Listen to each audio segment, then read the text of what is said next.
Every historian that studied our organization has said the conservative movement would not exist in its current form if it wasn't for Young Americans for Freedom.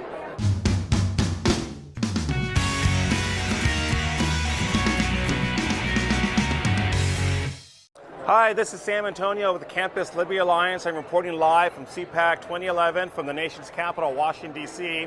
And I have a great guest with me today in the booth here at the Liberty News Network, and this is Diaz. He is the new Executive Director of Young Americans for Freedom, and I'm so happy he can join us today. Yes, thank you. So Daniel, how are you doing today? I'm doing fantastic. A little tired. It's the third day, but I'm doing great. Good. How's CPAC going? CPAC is amazing. We had a great response from everybody, students, and just everybody that's been at the conference. And I mean, we've just been rocking it. Good. Well, good. Well, you were just recently appointed the Executive Director. Maybe give our audience a little bit about your background. You were state chairman for the state of Florida, and now you recently moved here to Washington, D.C. to take over YAF. Yeah, I actually joined Young Americans for Freedom at CPAC 2010 last year, and now I'm running the organization. And it took 3 weeks for me to become state chairman of Florida. Yes. I did such a great job that I ran for vice chairman of the organization in October. I won, but then they needed an executive director, so I stepped down as vice chairman, and now I'm the ED of the organization. Well, it seems like you're a quick learner. Yeah. You got to be very active. You got to be a doer. You can't just be a talker. Now, talking about Florida, talk about the case there where YAF was prevented from going on campus and actually being an organization on campus and actually prevented from passing out materials on campus. Give us a little history about that. Well, I was a field rep for the Leadership Institute as well as being state chairman of Young Americans for Freedom. And my job was to start conservative clubs, so they went hand in hand. Yes. So I went to Palm Beach State College, and we got prior permission, verbal permission from an administrator to be there, set up a table. And we got there, set up a table with no problem. Then that administrator came by and saw the materials we were handing out. It was Heritage Foundation materials being critical of President Obama's stimulus package. She saw that, got irate, called the campus police, but she failed to realize I was Leadership Institute trained. So I pulled out my handy-dandy iPhone, recorded the whole thing, sent it to Fox News, went national within 2 weeks on every single conservative blog. Now we have a lawsuit because they violated our constitutional rights of free speech and the right to assemble. Great. It just shows you if you have the resources, you have the convictions, you can fight the left on campus here. Now, what's interesting to hear is that we're at CPAC, which was actually co-founded by Young Americans for Freedom decades ago. Now, you have a new issue for this particular CPAC here. Maybe you want to share that real quick. What is this magazine you have here? This magazine is the New Guard. It's the official publication of Young Americans for Freedom. The first publication was in 1961. Wow. And we actually relaunched it last year. And this is the 5th edition since we relaunched. And it has Jim DeMint writing on it. It's also talking about Ronald Reagan and how we should be naming government entities or even putting him on a $100 bill.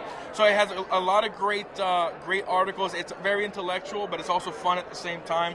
It's great for young people and old people to read it.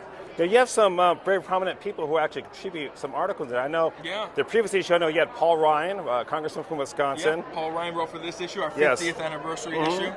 And Paul Ryan wrote for this one. We're looking at getting some other congressional or congressmen or senators to write for the next issues. Yes.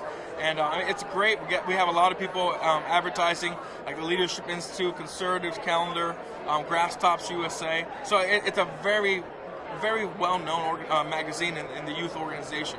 Wonderful. Now, what type of plans do you have for YAF in 2011?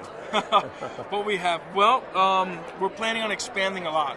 Good. Since I've been executive director, we already expanded to 3 other states. Wonderful. Washington, Kentucky, and Delaware. And I plan on continuing. I want to have at least a state organization in every single state of the union.